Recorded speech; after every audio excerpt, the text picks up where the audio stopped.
أمرا كتاب أنزلناه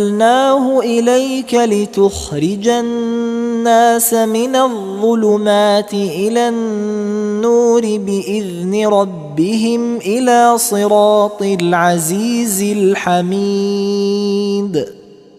الله الذي له ما في السماوات وما في الأرض وويل للكافرين من عذاب شديد الذين يستحبون الحياة الدنيا على الآخرة ويصدون عن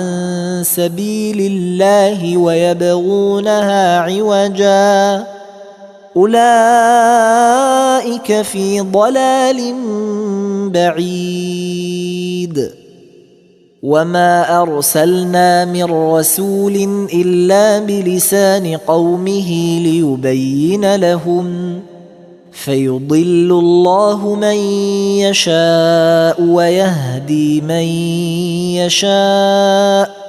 وهو العزيز الحكيم ولقد أرسلنا موسى بآياتنا أن أخرج قومك من الظلمات إلى النور وذكرهم بأيام الله